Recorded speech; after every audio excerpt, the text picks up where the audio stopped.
Bienvenue à tous, je suis Arthur et vous écoutez l'émission Numérisque. Chaque année en Europe, un enfant sur 6 est dit cyberharcelé d'après une étude de l'OMS. Aujourd'hui, un débat autour de la problématique comment concilier la liberté d'expression en ligne avec la lutte efficace contre le cyberharcèlement. Alors pour répondre à cette problématique, je ne suis pas seul, je suis accompagné de Lucas, victime de cyberharcèlement, ainsi que de Simon Barthélémy et Eva Briffaut, deux spécialistes des réseaux sociaux et du numérique.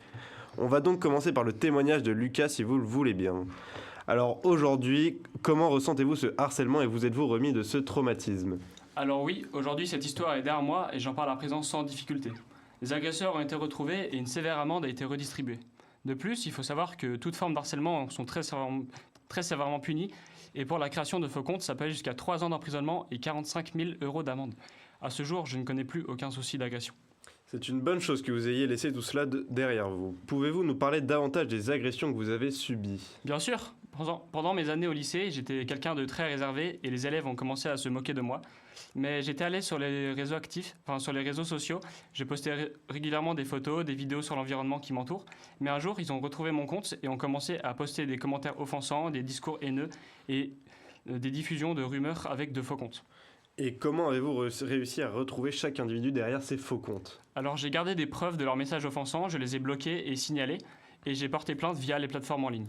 Merci beaucoup pour votre témoignage, Lucas. On va maintenant pouvoir donner la parole aux experts. Alors selon vous, Eva Briffaut, comment concilier la liberté d'expression en ligne avec la lutte efficace contre le cyberharcèlement ? Pour moi, l'anonymat ne doit pas être toléré sur les réseaux sociaux. Il faudrait bannir tous les comptes anonymes pour éviter toute diffamation sans trouver de réels coupables. C'est le cas de Lucas qui vient de témoigner. Il a dû faire une démarche longue et épuisante pour retrouver ses harceleurs. Ça n'aurait pas été le cas si l'anonymat était interdit. Ils se cachent derrière des pseudonymes pour faire ce qu'ils veulent. Non, vous allez trop loin. Vous le savez comme moi, l'anonymat favorise le cyberharcèlement. Seulement, c'est aussi lui qui libère la parole à ceux qui ont peur de parler, comme des victimes de cyberharcèlement. Ah mais je suis d'accord avec vous, mais si ces gens-là veulent un compte sur les réseaux sociaux, il faut qu'on puisse reconnaître leur nom et leur prénom pour la sécurité d'autrui. Mais vous êtes folle, les gens ne vont pas entièrement se dévoiler. Barthélémy, laissez-la terminer. Il faut que les noms et prénoms soient visibles n'importe où pour pouvoir sévir plus rapidement et efficacement possible. Vous oubliez l'anonymat. Je propose plutôt la sauvegarde des comptes et des messages supprimés. Ils permettent une fois sauvegardés de les fournir aux forces de l'ordre en cas de plainte, cyberharcèlement ou autre. C'est le cas de Lucas qui a fourni des screenshots de ses conversations avec ses harceleurs. Malheureusement, ce n'est pas le cas de toutes les victimes. Oui, mais comme je vous l'ai dit, et vous avez bien vu que la démarche de Lucas était longue et difficile, il faut la rendre plus simple pour aider les victimes. Oui, je suis d'accord, mais de nos jours, les plateformes de signalement sont bien plus simples et faciles d'accès qu'il y a quelques années. Merci à vous. On peut rebondir maintenant sur l'âge prématuré sur les réseaux sociaux. Quel est votre point de vue sur la question ? Allez-y, Eva Briffaut. 71% des enfants de 11 à 12 ans vont régulièrement sur un réseau social. Les enfants de moins de 13 ans ne doivent pas avoir accès aux réseaux sociaux. Cette règle existe déjà, mais elle n'est pas respectée. Les systèmes sont trop simples à détourner. Il faut renforcer les règles et préserver les enfants des réseaux. Oui, bien évidemment. Les enfants ne devraient pas avoir accès aux réseaux sociaux. C'est une source de haine et jalousie très forte. C'est pourquoi un contrôle de l'âge plus poussé devrait être mis en place par les plateformes.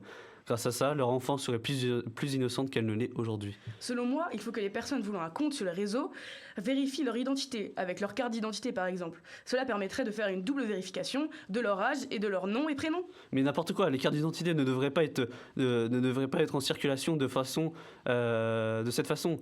Le gouvernement devrait mettre en place une façon sécurisée et simple d'avoir la confirmation que leur âge est suffisant pour accéder à la plateforme. Une application faite par le gouvernement serait parfaite et sécurisée. De plus, un problème de modération est évident sur des réseaux sociaux comme X ou Telegram. Elle doit être plus soutenue avec plus de modérateurs. Ah mais je suis complètement d'accord avec vous. Il faut une modération plus forte sur certains réseaux pour éviter toute diffamation ou toute chose choquante. Merci à vous pour ce débat plus qu'utile au sujet. Alors, anonymat, pseudonymat ou rien de tout cela, qu'est-ce qui apportera le plus d'harmonie dans nos quotidiens ? Merci à vous Lucas, Eva Briffaut et Simon Barthélémy d'avoir participé à cette émission. Et merci à vous chers auditeurs de nous avoir écoutés. On se retrouve la semaine prochaine pour une nouvelle émission. C'était Arthur dans l'émission Numérisque.